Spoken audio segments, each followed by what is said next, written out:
네, 아는 기자, 민주당 출입하는 이동훈 기자 나와 있습니다. 이 기자, 이거 어떻게 된 거예요? 이틀 동안 민주당이 의원총회를 열어서 탄핵을 결정했습니다. 근데 스텝이 꼬인 거예요? 네, 이동관 방송통신위원장의 탄핵 소추안 해보지도 못하고 사실상 물 건너가게 됐습니다. 민주당은 오늘 오후 1시 20분 비공개 의원총회를 열고 이동관 위원장과 검사 2명의 탄핵 소추안 발의를 당론으로 확정했습니다. 국회 홈페이지를 보시면요. 오후 2시 38분 본회의에 정식 보고됐죠. 그런데 약 1시간 뒤인 오후 3시 30분 국민의힘이 필리버스터 신청을 전격 철회했고 오후 4시쯤 본회의가 끝나버렸습니다.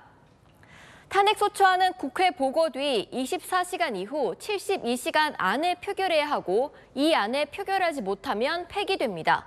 민주당은 국민의힘이 노란봉투법, 방송사법을 막기 위해 필리버스터를 13일까지 할 걸로 예상하고 그 사이 탄핵안을 처리하려 했는데 필리버스터가 취소되면서 본회의가 사라져버린 겁니다. 그러면 민주당은 국민의힘이 필리버스터를 처리할 수도 있다는 걸 전혀 예상을 못했던 겁니까? 네, 민주당 지도부 관계자는 예상을 했다고 말했는데요. 하지만 속내를 들어보면 설마 철회까지 할 줄은 몰랐던 것 같습니다. 국민의힘 전략에 허를 찔린 거죠. 민주당 지도부 관계자는 예상은 했는데 당한 측면도 분명히 있다고 말했습니다. 국민의힘으로서는 법안 통과를 막을 수도 없는 필리버스터 대신 이동관 위원장을 지켜낸 거죠.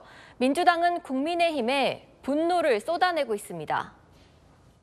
밑장 빼기를 하는 야바이꾼 같은 집권 여당의 모습에 한심만 나옵니다. 이동관 방통위원장의 위세가 그렇게 대단합니까?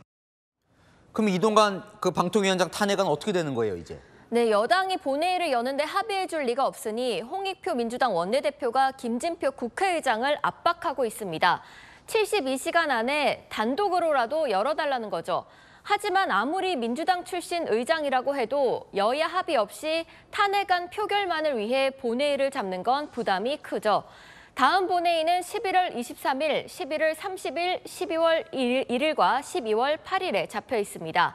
민주당은 11월 30일이나 12월 8일에 재발의하는 것도 검토 중인데요.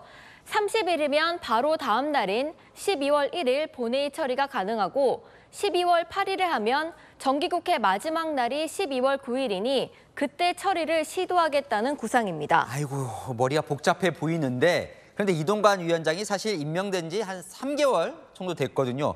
뭘 이렇게 잘못했기에 이게 탄핵을 하겠다는 겁니까? 네, 탄핵안은 법률을 위배해야 성립합니다. 민주당이 작성한 탄핵안을 보면요.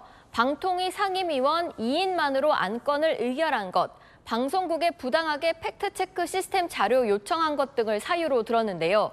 오늘 한 민주당 의원에게 이동관 위원장이 탄핵당할 만큼 잘못한 게 뭐냐고 물었더니 나도 잘 모르겠다. 다만 이동관 자체가 너무 싫다. 그건 친명, 비명, 공통이라고 말했습니다. 민주당은 이 위원장이 임명되기 전 심지어 내정설이 돌 때부터 되면 탄핵할 거라는 말을 해왔는데요. 이명박 정부 당시 언론장악의 핵심 인물이라는 인식이 강해 비토 여론이 높은 겁니다. 국민의힘에서는 총선을 앞두고 손발을 묶어서 방송, 포털을 민주당 쪽으로 기울어진 운동장으로 만들려는 속셈이라고 지적했습니다. 자, 어쨌든 민주당이 오늘 노란봉투법과 방송 3법은 밀어붙여서 통과를 시켰습니다. 계속 그 기조로 가는 거죠? 네, 이번 달에 연이어 몰아칠 예정인데요. 오늘 노란봉투법, 방송 3법 끝내 단독으로 처리했죠. 민주당은 국정조사도 어제 냈습니다. 오송 지하차도 참사, 윤석열 정부 방송 장악, 고 최상병 수사 방해 조사하겠다고요. 이르면 이달 말에는 대장동 50억 클럽, 김건희 여사 특검, 이 쌍특검을 처리할 방침인데요. 모두 총선을 앞두고 윤 대통령의 거부권을 유도하는 전략 아니냐는 해석도 나옵니다. 자, 이 충돌은 불가피하겠군요. 네, 아는 기자 이동훈 기자와 살펴봤습니다.